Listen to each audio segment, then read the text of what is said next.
Greetings, fellow fighters. It is myself, Jonathan, also known as the PC Genie, and today we're going to be talking about a right cracker of a game, Exanima.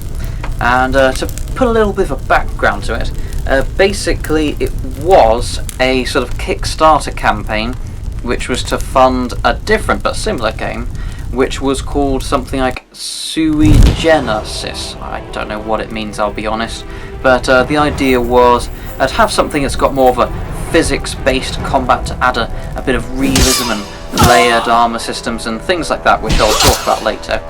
But since it was quite an ambitious goal, they've decided to take what I think is a reasonable idea, which is to have another game which was released free to the backers. There's also something that non-backers like myself and yourself can buy, which is, well, the game Exanima, which is a smaller scale game that takes exactly the same concepts, but puts it all into one sort of story of dungeon dwelling, and also some other modes, which I'll again talk about as well. One of the things to mention is you've got a sort of a character creation process for whether you're doing a story or arena. That basically you can adjust characteristics which I think actually do have an impact on the combat, where you can increase the height of your character, you can increase how muscular or thin they are, and you can also do a similar kind of thin versus fat type of thing. And apart from the fact that even if it doesn't actually affect the combat, it's still very nice having a sort of a customizable character that looks more personalized, rather than just having a bunch of cardboard cutout people with different hairdos. And again, on that note, you can do different hairstyles and different sort of colours. You can also have the colour of your skin. So if you're really angry, if you're a person who doesn't like having the fact that you've only got a bunch of white European dudes, well, you're in luck. You can have a black person, or you can have someone who's tanned or Asian looking or whatever. It's your choice, which is nice. I think it's a good touch.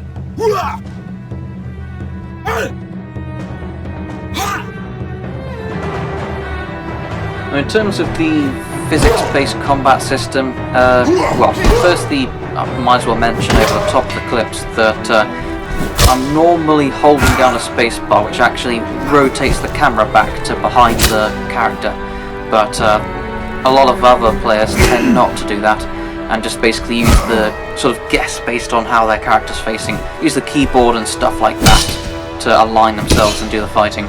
But that aside, basically you'd use things like the left click to do a swing, you just use either a double click to do something like an overhead attack, then apart from that you can hold the Alt key and then click, which does a thrusting type of attack. Just a basic type of thing, but it gets very much in depth from there, because you have the different statistics like how much impact or slashing, crushing, piercing types of damage, how much thrusting you can do with the weapon, how effectively, and the weight balance, those sorts of things, which have an impact on things like what damage you'll do to who in the armour. But it also goes even further than that still, apart from the fact that you can have different weapons and then different armour types to counter them, like a mace with its blunt impact is more easily muffled by having some padding on, or if you've got a really sharp slicing weapon, much more easily countered by solid plate armour and by things like mail armour. But also, again, it goes further than that into the fact that you've got different areas being covered. So it's not like some games where you have an overall, you've got this much armour, the weapon does this much damage, calculate it. It's actually area based. So if you had all the best protection, let's say, on your torso and your arms and all the rest, but then you actually went around without a helmet or anything on your head, then even with all the best armour in the world, with an exposed head, someone strikes you on the head, well, it counts that you're not wearing any armour there at all, and you'll take full damage. Ouch. And then it goes even further than that, where you've got the different qualities and attributes of weapon. Like I find if you've got something like a giant smashing hammer, then it's got the weight at the end. So if you're hitting more towards the handle, you do very little damage at all. And also, those hefty swings will have more of an impact physically on the person moving them around, and even actually the damage it does to them. Whereas with weapons like swords or machetes, you've got the blade all the way along, so it doesn't matter as much where you hit the opponent. But on top of that, you've got things like slicing motions. So impact motions, the actual thud of the hit, is more useful on something like, again, maces and hammers and such, or even things like axes.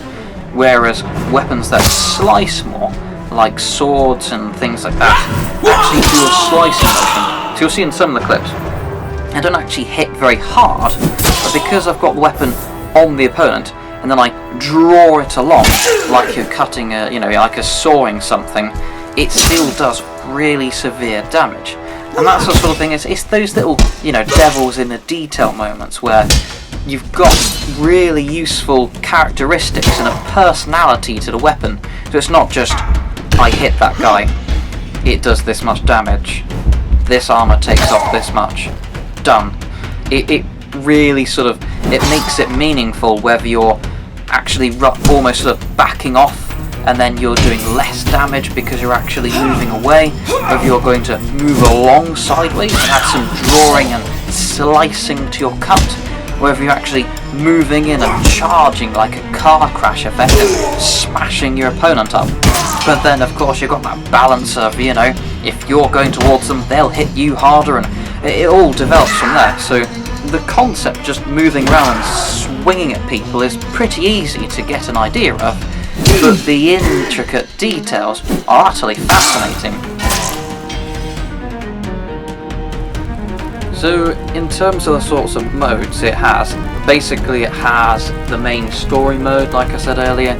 So it's got your sort of idea that there's apparently a bunch of people who are missing in an area, and you're supposed to investigate why all these people are going missing, delve into the dungeon and try to uncover the truth. And you've got various parchments and bits of information here and there to try and uncover things bit by bit, piece by piece.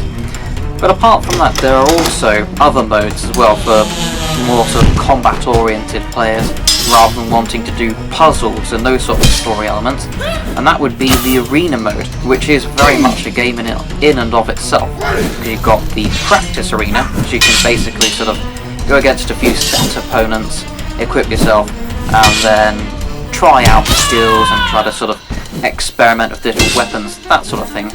Then there's also a main sort of arena, almost like a gladiatorial style of arena mode, and that's basically where you've got all your different fighters, you've got to manage money, and then you've got to sort of buy the equipment, train the characters up, and do things like that, which again, it's very in-depth by now, so as I say, it's pretty much a game in and of itself. So whether you want to go for the story mode, the arena mode, or both ideally, you've got plenty to chew at.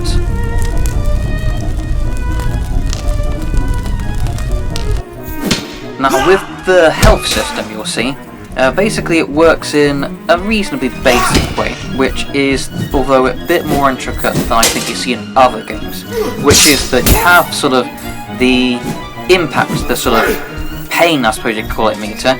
We'd have, first you've got the bright gold, which is just your basic health, but then if you see it in a duller sort of yellowy colour, that's when you've been impacted, and if that goes right down to 0, basically you either just sort of lose the fight if it's the arena or practice, or if it's in a story, they're implementing a sort of a punishment where you'll maybe backtrack in progress or perhaps lose items, or I'm not sure on the exact details, but basically a lighter type of punishment.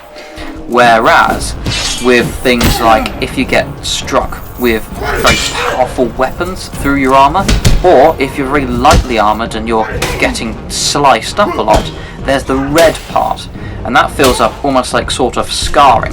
So your natural sort of recovery of just sort of standing around automatically recovers that sort of duller yellow part, the pain, but the red part is more of a semi-permanent injury, which in the story mode you can recover with potions and stuff like that, and in the arena you recover a part on each character after each fight that's being done, so you can gradually recover it. But the thing is, if that red bar completely fills up and takes out all of your health instead of just the duller yellow, you die. Now in the story mode, that is it. It's permanent. You've lost the character, and then you've got to pretty much start over from the beginning. With the arena mode, it depends. If you have another character recruited or hired and they lose all of that health to red, they're dead. You've got to hire or use someone else. But if your main character in the arena dies, you've got to start completely from the beginning again. It's like, you know, in real life, you die. Well, that's it. You can't control them, you can't do anything. It's over. So yes, you have to be careful with your health on that one. It might seem like I've been doing only a positive review of this, and, well, to be honest, you're right. It's been entirely positive so far. It's just, in all honesty, the problem is, anything negative I could say about the game is something that could very realistically be cured in an update. I mean, I'll give you one example. When I first bought the game, I don't know, say a year ago maybe, something like that, it didn't have thrusts. Now imagine, you know, what kind of complaint that could cause. I mean, you got the game and it's all about fighting and physics, but there are no thrusts. You can only cut and hit. But what if you've got a spear or a sharp pointy sword? You know, all of that. But then they updated it later and now you can thrust. So again, it's that sort of thing where you've got things that aren't there, but there's a good chance that they will actually end up in the game. And apart from that, I can only really complain about more minor things. You know, I could say, well, they've got stuff like mail armor and lamella armor, but there's no brigandine armor. What's a man to do? But seriously, it's, you know, these are all tiny little nitpicking details. Or maybe I could say that why not have something really cool like with the encumbrance system slowing you down? Why not have belts and things reduce the encumbrance like they do in real life? Again, these are tinier details. I'm pretty happy with what they've done to, you know, trump all the, well, many other games that don't do things like I mentioned earlier, allow you to do draw cuts with swords or have handle hits with maces, do pretty much nothing, all of those kinds of things. What they've already done that I could complain about in other games, they were already there. Things that I could complain about in the game have already either already been cured or they're going to probably be cured fairly soon.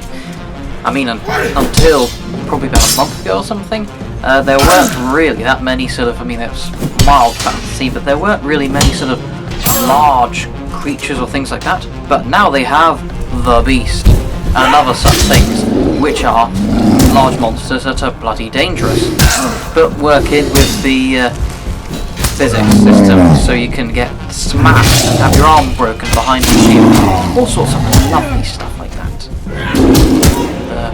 The only other major thing I can think of is magic, and they've made it pretty clear from, you know, that, well, to be specific, that magic could maybe help diversify and make things better, and also ranged combat. But again, those things, they've actually said at the start they're going to be looking at developing those things, so really you just need to wait long enough and we'll be seeing them anyway.